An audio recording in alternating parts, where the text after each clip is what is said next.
the hubris of success. They don't see this government belonging to the Republic. They see it as a government belonging to Ruto and by extension the Kalenjin. Yeah, this is going to be silent revolution. I hope voting is going to be digital. William Ruto may get 10%. I'm telling you.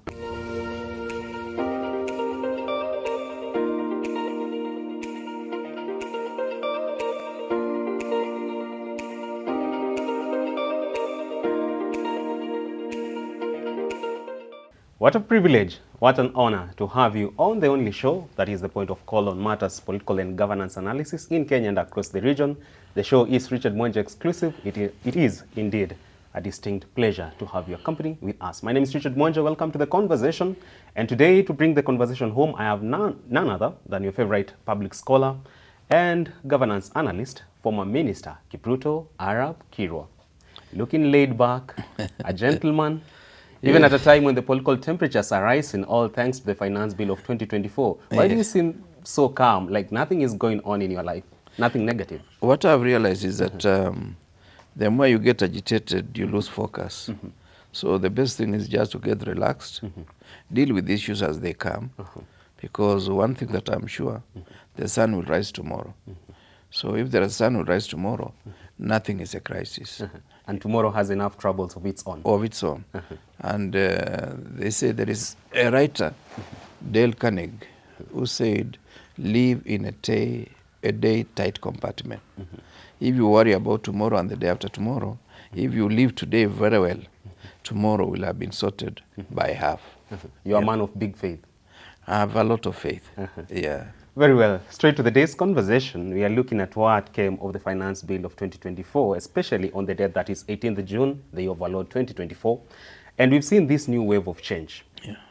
Young Turks pour into the streets demanding for the bill to be taken back to the members of the public because they consider it predatory and it is not really fair to them. And if you look at what came of the mass protest on 18th June 2024, what do you think informed this early call for new change, especially in the leadership of our country? There were chants of President Ruto must go. Why this early? Why 2 years into his tenure? Well, partly because of the character of the leadership itself. They have displayed excess arrogance. And even in cases where there is no need for arrogance, they have overdone it. Remember Murkomen telling a young man who was a job seeker that we don't give jobs here, in a way that he was so dismissive, forgetting that's a public office. The essence of what we call public office means you have left your private space. You have gone into the public space, and in public space you must behave with utmost respect for the public, because you are there courtesy of the public, of the people of Kenya. And therefore you have that temporary custody of the apparatus of leadership, and when you have them, you must take care of everybody, regardless of whether you know the person or not. A raft of amendments were made to the finance bill of 2024, particularly on 18th June 2024. And if you look at some of them, like the zero rating of bread, a number of other taxes have been withdrawn from the finance bill of 2024. And it begs the question, are we seeing a Damascus moment from President William Ruto, whereby he's now finally listening to the cry of the people? And still on that particular breath, would you then say it has left an egg on the face of the government? Well, it is something that I want to credit the young generation. The people I saw in the streets yesterday are people who you can easily feel they have gone to school. These are people who are 40 years younger than the president. And the president now needs to understand he is now an old man. He is 4 generations away from these people.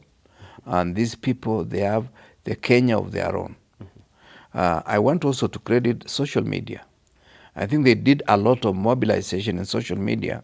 And even those who came to the streets is just a proportion, a small proportion of the kind of interaction the Kenyans were having among themselves. The third issue is for the government to realize that yes, when you are given mandate, you must respect that mandate. Because when you don't respect it, that mandate will be taken away faster than you expect. I remember in one of the years in election, the then member of parliament from Embu, the late Kamwithi Munyi, the highest number of votes in the Republic, 29,000 votes. In the next election, he got 3,000 votes. A paltry 3,000? 3,000 votes. These are realities that we can quote without fear of contradiction. So the current regime should also realize, yes, they got the mandate of the people of Kenya, but they must carefully midwife the process of delivering services to the people of this country. But the most important thing is utmost respect for every citizen, because those who voted for you, those who did not vote for you, all of them have a chance to deal with you because you are in a public office. So I do not think that the Damascus moment, they realized they had to barge in. It is not even the street protest yesterday alone. There is a lot that has been going on in social media. And they have realized they are losing the people of Kenya, and the people are losing faith in them. And therefore they are trying to make amends. Listen to Cecily Mbarire, the governor of Embu. She made very passionate, of course, despite the English, but she made a very passionate plea to her colleagues, either the senators, governors, and other top leaders of UDA, that if we are doing this to the people, I do not know how we shall face the public in 2027. She was able to capture the moment, and you could see it was resonating with the people. So when I saw those who were in front of the president yesterday, I imagined Cecily Mbarire was the only one who was genuine. But the rest of them, they had to swallow, what do they, to eat ample pie. Because they were forced. And you could see even their body language. Even Kimani Ichung'wah, who had become slightly more arrogant than his capacity, because I believe he's a very intelligent young man. But the level of display of arrogance has been worrying me a great deal. So I saw him yesterday, while he was a bit loud in his statement, but I could see they had actually gone through some genuine prayer session. And of course, Kimani Kuria of Molo was also humbler than he has been the case in the past. Is it because maybe you called them out the other day that you don't want them to succumb to the fates of Kariuki Chotara, Mulu Mutisia, Sharif Nasir? I mean, you named them. I think they fear, you know, I'm nobody to them, although I just pinch them when I feel it is necessary. But the most important thing is the social media. I still want to urge young people that deal with this regime, correct it, using all manner of things except stones.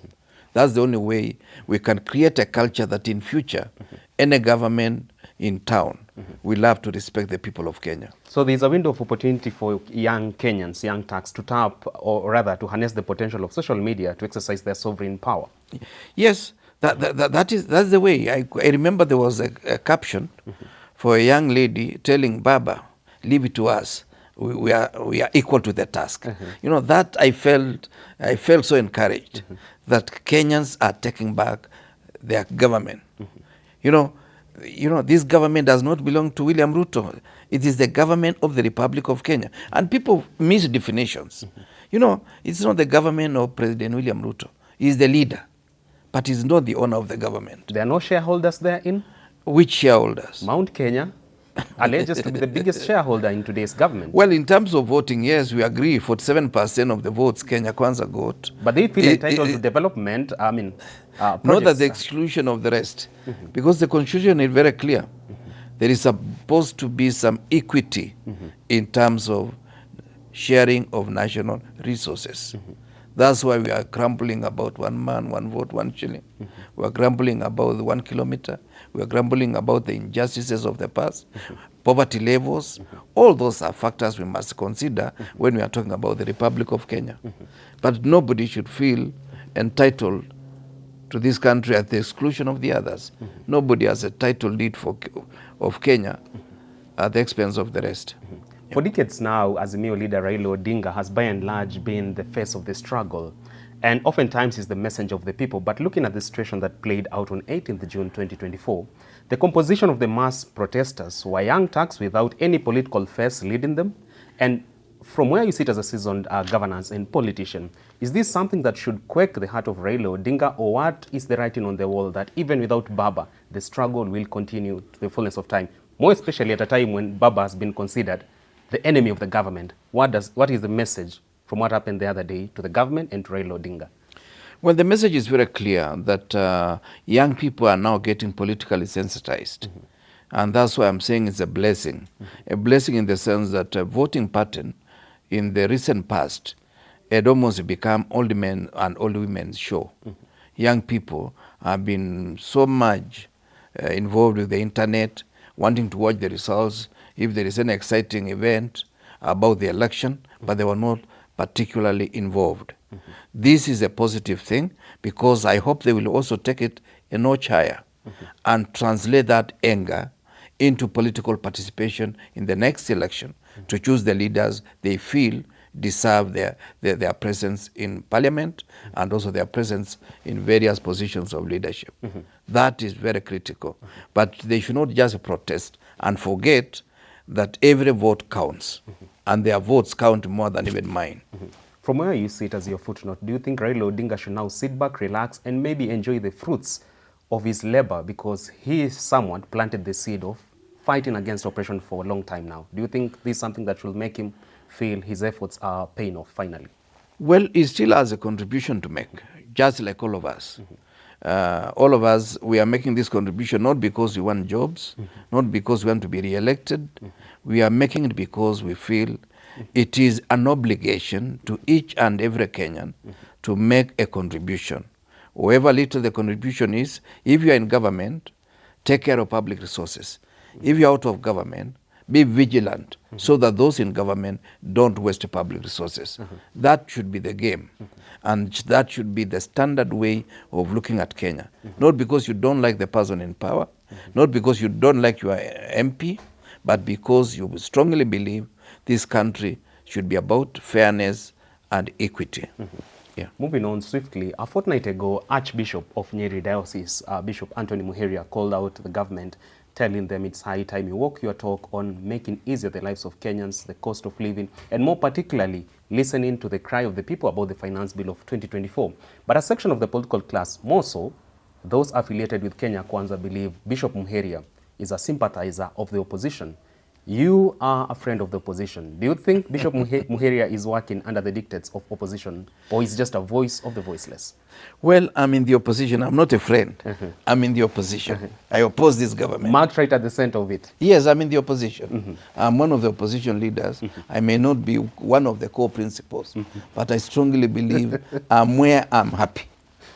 Bishop Muheria, and I just want to remind you, he's my schoolmate. Oh, really? When I was in Form 1, he was in Form 3, although I'm slightly older than him, for various reasons that you already know. From Jirongo now to Bishop Muheria, all those were your schoolmates? Yeah, my schoolmate Jirongo was my mono. Bishop Muheria was my senior. He was in Form 3 when I was in Form 1. Children of dynasties, you were? No. We have villagers. Oh, really? We are villagers like Gachagua. But we come from the village and we put our presence in town. Of course, you know, even Dr. Evans Kidero was our head boy in 1977. So you have I can friends give you a across list. board. Yeah, I have in the opposition, in government. Yeah. So for Muheria, is it a sponsored call from the opposition? Well, in fact, if you pick Bishop Muheria of today and the one I saw in Mango, you'd actually think these are two different faces. But he has been tampered over a period by the events of the day. And I know anybody who went to Mango through the right door has a stand to make. Yeah, they cannot just be wishy-washy. Bishop is not sponsored by anybody else. And of course, you know the bishops of the Catholic Church, unless somebody has internal limit, the people, they are the conscience of the nation. They stood with us during the second liberation. They still stand with the downtrodden today and even tomorrow. That I'm confident.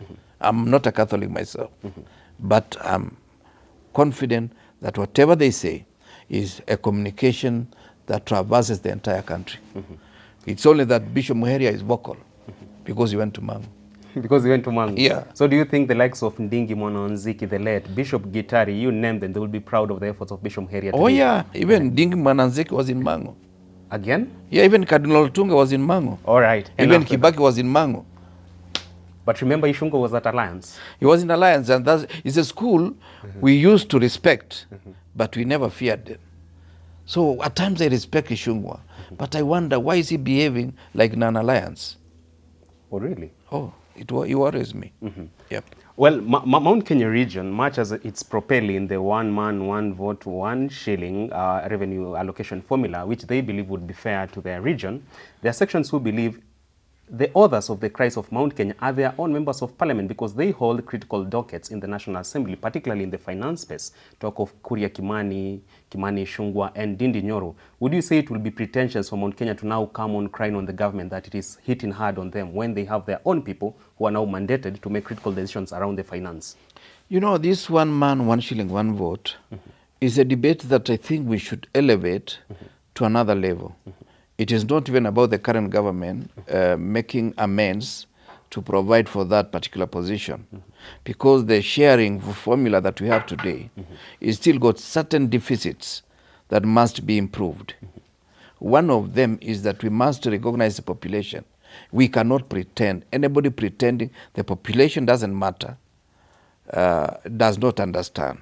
I've said before, also the land mass is critical. Poverty level is also important. And also the issues of the level of infrastructure. And the example I like giving is that of Mombasa County, which is the smallest in the Republic with a huge population, and Turkana County, which is the largest but with a smaller population, but with also various issues about the terrain. From one village or from one location or from one constituency to the other could be 200 kilometers. From one health center to the other could be almost 40 kilometers. So the women and the children of Turkana, when they need visitation to the health center or to any health facility, they have to travel a long distance. So all these factors must be put together and a formula designed with certain permutations in place. And I've said, you don't need even a university graduate. A second year from University of Nairobi with maths, statistics, and a computer will be able to give you that formulation. But we have lifted it to now a situation where it is more belief than sharing of resources. Sure. And as you know, when you raise an issue to a belief, you are making it impossible to spill it. But if it is about sharing of resources, let us bring the figures to the table. We see with this formula, how many billions will go to Mombasa, how many billions will go to Lamu, which is a big county with a small population of about 200,000 people. How are you going to combine the population and the land mass and also certain disparities like historical injustices? This is the way we should look at it. But if we say one man, one shilling, one vote, you are opposed or you are for it, we are creating just a political divide. That is how I look at it. And it is not because I support the current deputy president, but he has a point. You cannot say population doesn't matter. If you want to build primary school in a populated place like Kiambu, how many primary schools will you need to make sure that every child is in school? And in a population such as that one of Lamu, about 200,000 people, how many primary schools do you need? And how do you position? Are you going to have them as boarding? Or are they going day schools? So these are issues that as a country, we must accept, we engage, and we don't allow them to divide us. Very well. Yeah. Well articulated. And for you, from your optic as a seasoned governance expert and one-time state officer, what do you make of the conduct of Nairobi Police Commander Adamson Bungei, especially the police response to the mass protesters on 18th June 2024. From the optic of Bungei, he believes the protesters, much as they claim they are going to have peaceful demonstrations, it was a spree to achieve some sort of malice. It was a spree after mischief. Would you then say that maybe there is need for this government to, much as they're trying to enforce law and order, they need to draw the line between the difference between the two, law and order, and looking at the real issues the people are voicing? Well, Bungei represents the group that I've been saying. They represent those who have exaggerated sense of self-importance, the hubris of success. They don't see this government belonging to the Republic. They see it as a government belonging to Ruto and by extension the Kalenjin. So for him, he's an officer who thinks he's doing tribal duty. He's not doing a duty to the people. You could see those young people being gashed with water. Sure. Water cannons and everything. Water cannons, and these are people running away. In fact, the people you are supposed to gash with that kind of water are people who are possibly confronting the police, but these were people protesting. They didn't have any stones. They didn't have any arms. So I think it is something that we can say some kind of temporary insanity on the part of Adamson Bungei. He does not know that tomorrow somebody else will be in power. Yeah. So then, what would you employ him to do? Maybe his hands are under the shackles of his appointing authority. Is there an alternative for him and people of such? What he's doing actually is destroying the very government he wants to support. You know, you do that to people, that is a voter that you have lost. And for every one voter you lose, 100 of them will run away with him or her. You know, that clip alone that I saw, gushing a lot of water, and I'm told this water is not ordinary water. There is some chemical that you will scratch yourself for the rest of the day. Why do you treat Kenyans like that? These were people, in fact, the police would have easily passed. They make noise, they do no harm.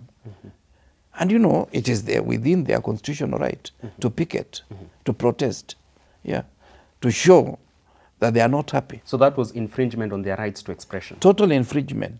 And I don't know when that thing runs international, how President Ruto will be able to say anything. This morning it was on Al Jazeera, by the way. Yeah. So we are projecting the wrong image abroad. And do you think an investor will come to Kenya when they see that kind of treatment to your own citizens? Even at a time when the Western powers are embracing Ruto, bringing him bag of goodies. Those are not goodies. You know, Richard, I want you to just analyze. Those are not goodies. I've told you, and let me tell you again, for every $1 that comes to Kenya, $7 leave the country. Do you mean his international friends could somewhat depart him at the 11th hour someday soon? Should the trend go on whereby people are pouring to the streets protesting and crying out on the government and its excesses? Even when there are no protests, the so-called international donors, they never give you any money.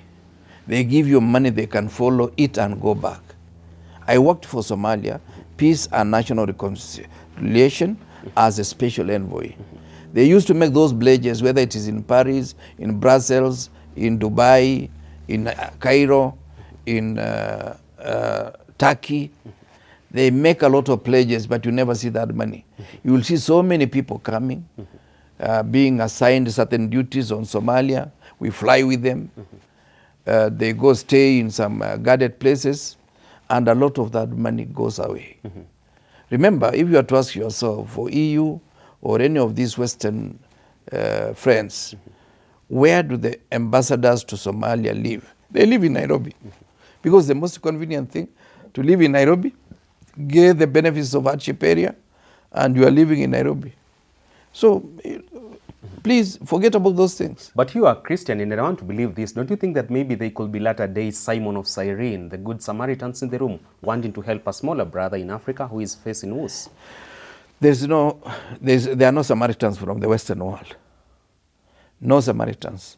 Look for them from Ethiopia, from Tanzania, or even from... across here in Rwanda. Or even Korea. Western world, their main purpose, we have gone through phases. From the slavery, you remember there was slave trade? Sure. For many years.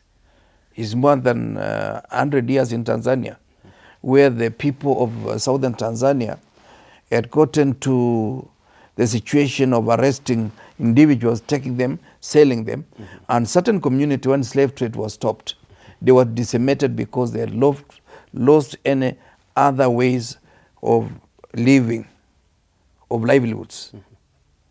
That is what happened. After slave trade was colonialism. After colonialism is now the new phase. They come and pretend they want to assist us. Even this Mombasa expressway, they are telling you. They are the ones who are building. They will levy it, and after they take the toll money, they will hand over to you when it's a wreck. So let's not spend a lot of time. Despite there being provisions for knowledge transfer, local employment plans. Local employment, yes. Local employment, yes. But the Chinese, how many people have been employed permanently by the Chinese? They bring even almost the stones from China, cement from China. And then a casual worker comes from Kenya. Well, a casual worker, miserable, then they make her pregnant. That's why on Thika Road, there are many Chinese. All right. Very lastly, in the interest of time, I mean, the other day, a fortnight ago, you asserted on this particular show that a revolution is going to happen in our lifetime, when you and I will still be around this Kenya or across our borders here. Looking at the new wave of change, more so one composed and informed by young Turks and their ideologies, do you say that that revolution is closer than it has ever been before? Yeah, this is going to be silent revolution. I hope voting is going to be digital. William Ruto may get 10%. I'm telling you. One time in the history of Kenya, it could happen? It can happen. It is happening in Africa all over. You remember the fellow who was being supported by the outgoing president in Senegal lost the election. The president of Ghana lost the election. Most of them are now losing. The president of Zambia lost the election to Echilima, the current president. So they have been doing one term. So don't be surprised. Kenya is not an exception. Yeah, one term is likely, because they don't have a strong political party. Sure. You know, Tanzania, Mama Suluhu may survive because of CCM. But here, they don't have a strong political party. UDA is Ruto. Ruto is UDA. In the absence of UDA, in the absence of Ruto, there is no UDA. He has not been able to institutionalize the party. At a time when UDA has been touted to be the temple of David, one that cannot go down? Well, we've seen temples go down. So please, don't be surprised. Okay. I just want to assist you to understand that this space is full of surprises. Yeah. You're just helping me to manage my expectations. Yeah, to manage it. And don't be surprised when he goes home. Because you see, if he doesn't get more than 30%, how will he steal? He will have to accept the reality. The way the president of Ghana said, he said, we wanted to use money, it was not possible. We wanted to use the system, it was not possible. We brought some celebrities to sing and make sure that they raised the tempo, it was not possible. And finally, he said, we lost. So asubuhi na mapema, 2027, all roads could lead to Sugoi? Yeah, or some other place, Weston. Well, that point by former Minister Kipruto Arab-Kirwa takes us to the wrap of today's conversation, discussing a cocktail of issues in the world of politics and governance, more particularly the run-up to the Finance Bill 2024 and what came of it. On 18th June 2024, we saw young Turks pour into the streets demanding that the bill be withdrawn and that it be taken back to the public, or at least for stakeholders to make better policies therein. Wait to see your feedback on the day's conversation. Reach me out at Mwenje Richard on X and on TikTok as well. I know you've been concerned that Mheshimiwa's X account is not active, and TikTok account as well. So be sure in the next 2 or 3 weeks, you'll find him very active there. We were having technical hitches with it, but it's going to be sorted sooner than later. Mheshimiwa, thank you for gracing our occasion. Always my pleasure. Yep. Very well. Until next time on Richard Mwenje Exclusive, do enjoy the rest of your viewing.